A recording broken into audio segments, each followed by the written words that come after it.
Hello everyone, আশা করি সবাই ভালো আছেন। আমিও ভালো আছি। তো আবার আসলাম আপনাদের মাঝে।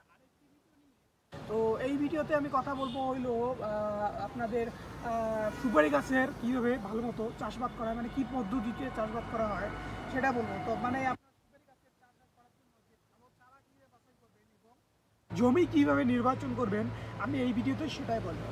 তো তার আগে আপনাদের একটু গাছগুলো একটা ছোট থেকে বড় গাছ সম্পূর্ণ দেখাই দিই। আসেন আপনাদের সবগুলো গাছ দেখাই দিই। তো প্রথমে দেখাচ্ছি একটি ছোট,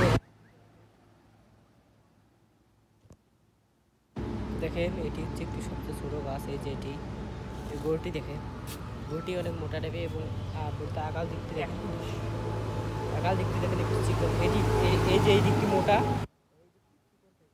তো তার চেয়ে দেখেন এটি হচ্ছে একদম একটি ছোট গাছ। জুম সারিয়ে দেখাচ্ছি, এই দেখেন এই যে এতটুকু গাছ, এটি এই যে এতটুকু। তো এর চেয়ে একটু বড় গাছ হচ্ছে এই যে এটি দেখেন, এর গোড়টি দেখেন। তো এই গাছটি দেখেন। তো এগুলো সবগুলোই হচ্ছে আপনার বয়স কলম করা গাছ। এই দেখেন এটি। তো এর চেয়ে একটু বড় গাছ, এর চেয়ে একটু বড় গাছ হচ্ছে এই যে এটি, এর গোড়টি দেখেন। এই যে হচ্ছে এটি এর গোড় দেখেন। সম্পূর্ণ গাছটি দেখেন কতটুকু একটু গাছ দেখেন। এই যে এই এতটুকু, এই এতটুকু গাছ। তো এখন আর এর চেয়ে বলতে একদম এর চেয়ে হালকা একটু বড় গাছ হচ্ছে এই যে এটি। তো দেখেন,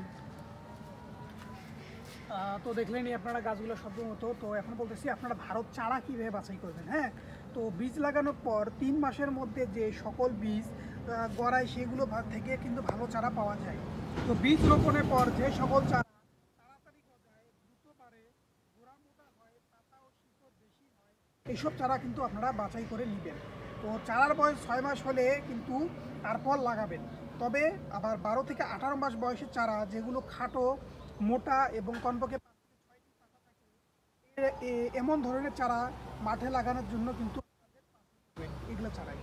তো এটা হলো চারা নির্বাচন। তো জমি কীভাবে নির্বাচন করবেন, তো আমাদের দেশে বসত বাড়ির আশেপাশে আপনার পুকুর পাড়ে, রাস্তার ধারে, স্কুল কলেজের আঙ্গিনায় সুপারি গাছ লাগাই থাকে।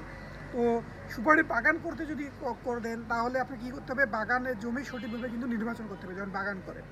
তো সুনিশ্চিত, তারপরে হলো উর্বর, তারপরে কিছুটা ছায়াযুক্ত, তীব্র বাতাস প্রতিরোধী এবং উঁচু জায়গায় বাগানের জন্য একদম নির্বাচন করা আপনাদের উচিত। তো জমিতে যেন জলাবদ্ধতা সৃষ্টি না হয় এমন নদী নির্বাচন করতে হবে। তো আরও একটা জিনিস আপনাদের খেয়াল রাখতে হবে, যেন যেখানে যেই জায়গায় বেশি রোদ পড়ে সেইখানে কিন্তু আপনাদের সুপারি গাছ লাগানো যাবে না।